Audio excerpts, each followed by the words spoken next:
Hi, Stu here. I'm up on Dartmoor on this very cold January morning. We came here looking for some snow, but there isn't any. Instead, we've got cold winds. It's probably about -4, -5 with the wind chill, so not too cold for all you proper snow users, winter outdoorsmen, but for people down here in the southwest of the UK, this is cold. So today I thought we'd pitch a Nallo 2, and we'll have a look through that tent. It's by Hilleberg. It's a classic two-person tunnel tent. A great option as a one-man tent as well, with plenty of room for winter conditions. It's part of their red label collection. So what we'll do is we'll pitch that now. We'll go through how to pitch it, and then we'll look at some of the features. At 2.4 kilos, you could say it's pretty heavy for a one-person tent, but you compare that to something like the Hilleberg Sulu, and this actually is, the same kind of weight as that tent. So I think it's a great option as a one-man tent. I've used this exact tent for doing the Sky Trail a few years ago, and it was great. A little bit heavy, but stood up to all kinds of bad weather up there. So first of all, we're going to take the pegs. We'll pop them in my pocket here, so they're easy to get to. Next up, we're going to get the poles out and put those up. Put the poles together. With the Nallo, you get two different pole lengths, one short one and one long one. And there is colour coding tape on the poles. They're 9mm DAC aluminium poles. We'll take the pole bag, pop that in the side pocket here so that doesn't get blown away. Push this together, make sure each section is seated properly, there's no gaps. So here is the one with the red tape on it. The reason they put the tape on there is so that even if it's really dark or there's a whiteout, you can still tell which pole is which with gloves on, so you can feel the difference on the end of the poles. Pop those to one side. We found a reasonably flat patch of ground here, so we're going to aim for the sleeping area here, where it's flatter, and then we have the front of the tent pitched into the wind, and I'll explain why we're going to do that in a second. Okay, so we've got the poles together, we've got the pegs in the pocket, easy to get to. This tent's been packed away in such a way that it's easy to get hold of the pegging points, so when it's really windy, we've got the front pegging points here, so it's going to make it very easy to pitch this tent now. So we should be able to just take a peg,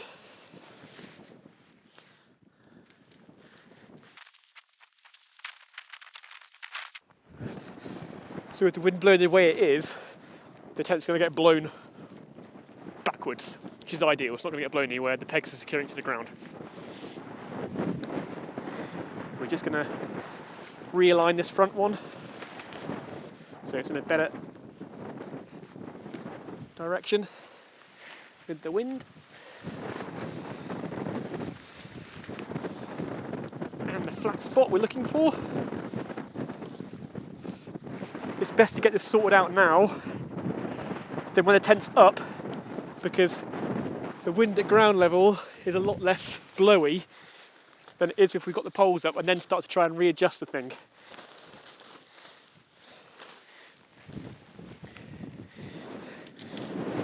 So the tent's secured to the ground, we'll get the poles, we'll pop those in. The sleeves are colour coded. So the long pole goes in the front, the one with the red tape on it.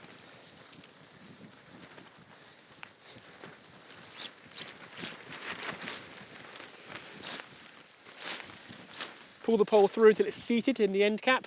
There's like a reinforced cap on the end here.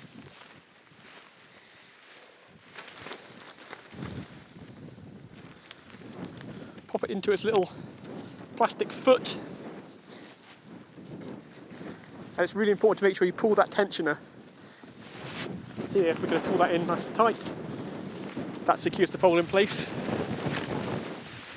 Then you can lie that down to keep it out of the wind.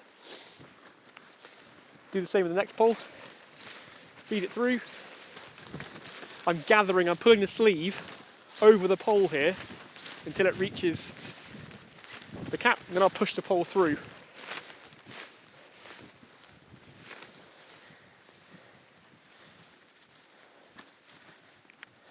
Again, pull this in this tensioner, you need to make sure that's tight.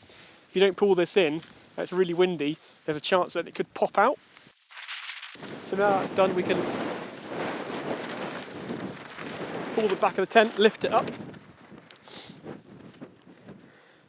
and peg the rear points out.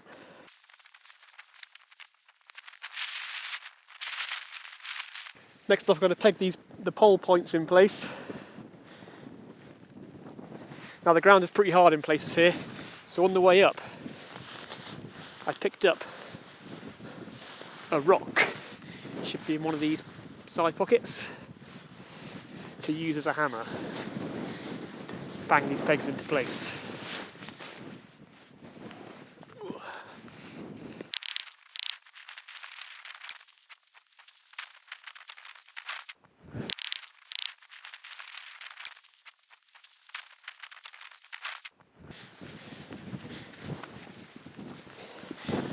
Now we can tension these ones, pull that into shape.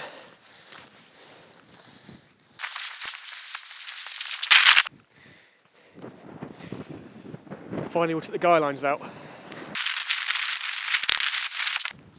So this is a red label tent, which means it is a proper 4-season tent, but lightweight, in Hilleberg's collection. So this is designed for use above the tree line, in snow. You could use it in proper winter conditions in the Arctic Circle, when maybe you want to say you want a bit of weight and not carry one of their black label tents. Their range of tents, they make this in a black label and they make it in a yellow label. Yellow label being 3-season, black label being kind of 4-season expedition use. So the black label version, this is called a Namach, and the yellow label version, this is called an Anyan, which are both available from us. So red label sits in between the two, gives you kind of the lightweightness that you might want if you're backpacking, but still be robust enough that's going to stand up to some rough conditions and be reliable when out in those rough conditions.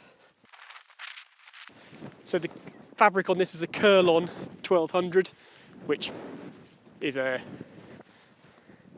nylon fabric, ripstop nylon, which is silicone treated on both sides. It's got 3 times silicone treatment, once on the inside, twice on the outside, which gives it a really high tear resistance. It's got a 12 kilo tear strength, which is pretty high for a lightweight tent like this. And the silicone makes it very UV resistant, so it's great in as a tent for long-term use. It's very resistant to UV damage, so it's not going to degrade in the sun as fast as some other tents. What I like about Hilleberg tents is everything's really chunky. So this has got a 3mm guy line with the reflective strand to it. You get DAC V pegs in this range. You can swap those out for the Hilleberg Y pegs, upgrade to the Y pegs if you want, or you could go lighter and go with the ultra light Y peg they put in yellow season. And you get a really heavy duty floor on this too, which we'll go into some detail when we look at some of the inside features on this. Now, you can see now why I've got it pitched into the wind. As the wind blows into the porch area, it's compressing this down. But it's compressing this into the vestibule where there's no inner tent. So it's not going to cause the inner tent to blow in against your feet or cause condensation to blow into the inner and cause dampness inside the tent and discomfort. Also, it helps with managing condensation because the wind's blowing straight into this big vent on the front here, goes over the top of the inner tent and then down the back. So it helps to remove all that condensation that you're building up inside the tent. If we pitch it the other way around, then the tent's going to collapse on your feet and cause, it's not going to be very comfortable to sleep in. So on the back of the Nallo tents, this applies to the Nallo GTs and the Nallos we've got here. You have this vent area. So again, in rough conditions, you can peg this out. So this comes down to the ground, keeps all the keeps the wind and snow out of the inner tent. But most of the time, you want to have this vent open to increase airflow over the inner tent. So this unzips, and then you can roll these up.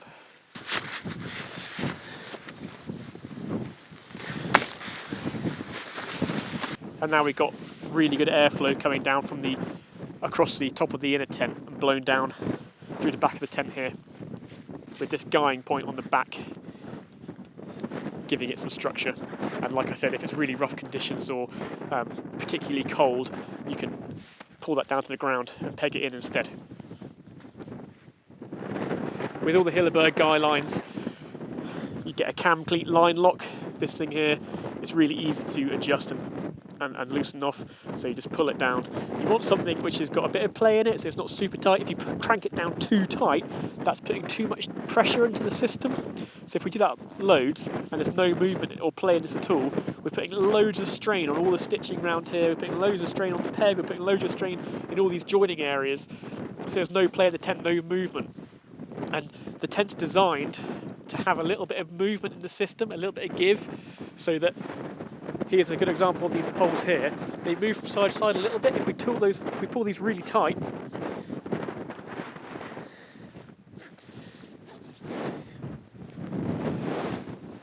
it's going to flatten the tent down, make it lower, and it's going to introduce lots of, if we've had this super tight, it's going to introduce too much tension into the stitching along these guy lines. It's more likely to tear, because if you get a really strong gust that blows the tent, you want the tent to kind of move a little bit, to be elastic, so that it can kind of move and then bounce back.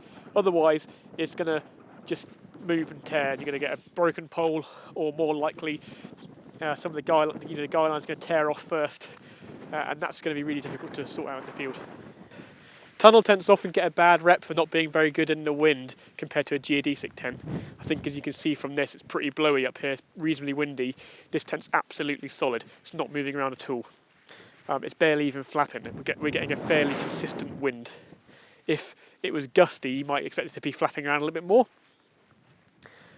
In really bad conditions, Hilleberg tents, they've all got enough space to be double poled, so you can double pole this tent if you wanted to, and you could also double guy it, so we can attach a second set of guy lines onto there if you want to double guy the tent to make it more secure in bad conditions.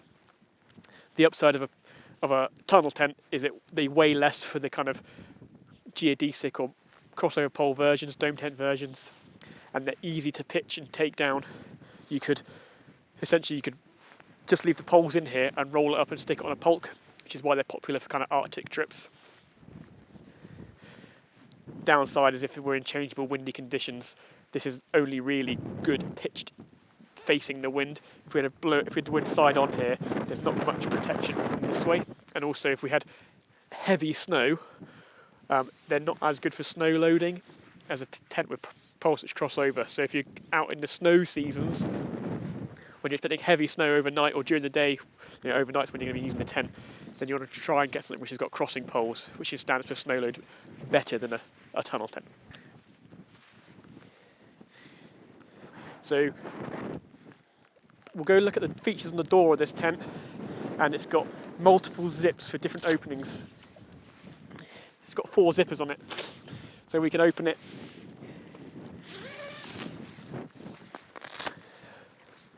all the way round.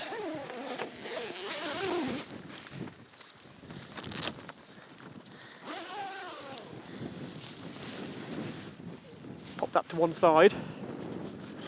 So you've got a nice big vestibule here, there's enough space in here for 2 backpacks. Or to cook in. So in this kind of windy conditions, you can have this like so. And then if I sat inside the inner, which we can open up, you've now got a vestibule which you could you could cook in here if you're careful. You've got plenty of ventilation, plenty of wind, air coming in. You're not going to suffocate yourself. Go a bit careful with the door moving around and your stove, but it gives you the option if you want to cook in here. Also, you can use this as a way of getting in and out of the tent without the door moving around and flapping around too much. So you can then just stuff over this area. You could also, on this one,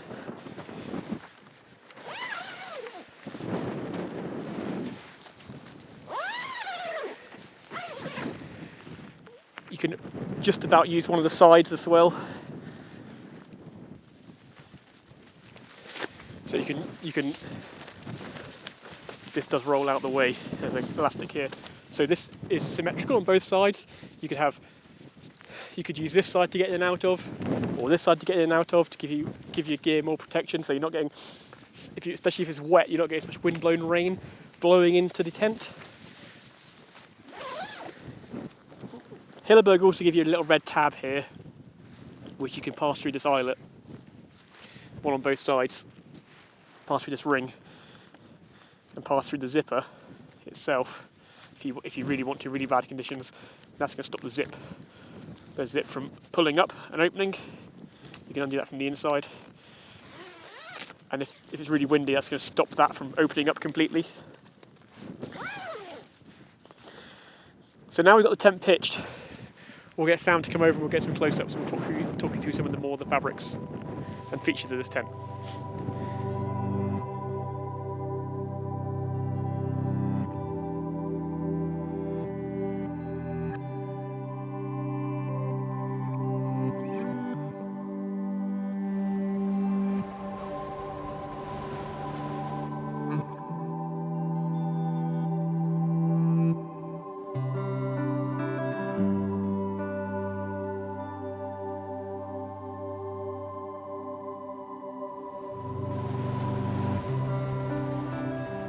So if we come inside, we'll have a look inside the tent.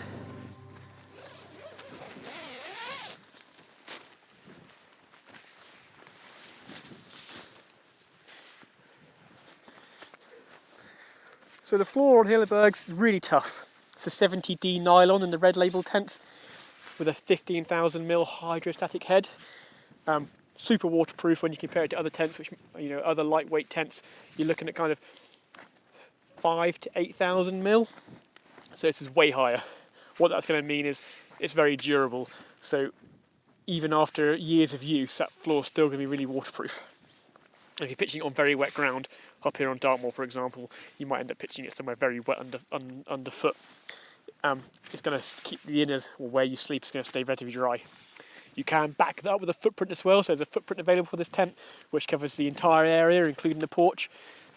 What the footprint's going to do is protect this from rocky ground and punctures, protect your gear in here from getting wet, and it also helps to reduce the condensation inside the tent because it keeps the wet ground underneath, so any kind of evaporation from the ground happens onto the footprint and not here up into the porch area.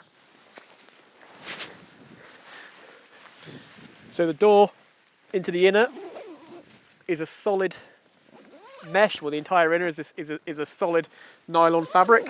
It's ripstop, and then you can undo the door here. So we've got a kind of no-seam mesh, a bug net mesh here, which keeps the critters out, but helps with ventilation. So in most conditions, especially in the UK, you probably want the majority of this door open. If it's really cold, like we're at the moment, you probably want that door closed, or you can have it partly open. So we could do something like this, which means we're going to get some good ventilation coming through the top of the tent. But where my head is, down low, this area, you're not going to feel the cold air rushing across your face like if we had that completely undone. This fabric is not waterproof, but it is treated with a DWR, so any drips of condensation that come down from the inner tent onto the inner are going to roll down the outside. Let's open this up so you can get a better look at what's going on. There's a pocket by the door, which I use just to shove the door in, easy peasy.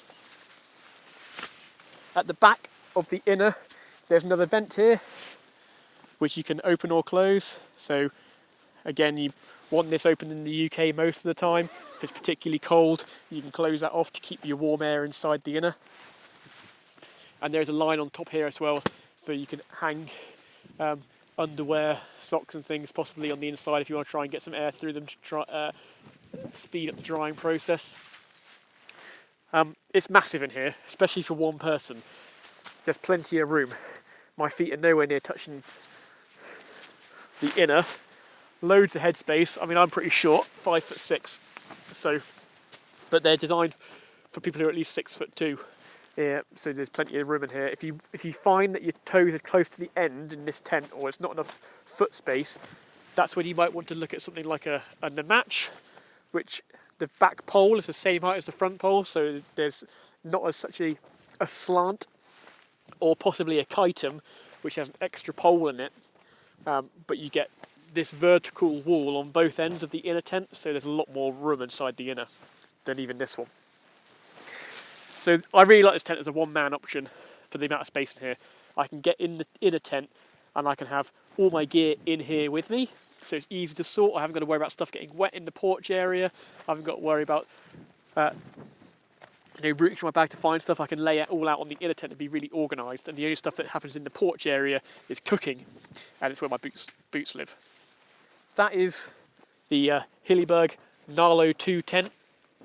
Any questions, pop them down in the comments below. Thanks for watching.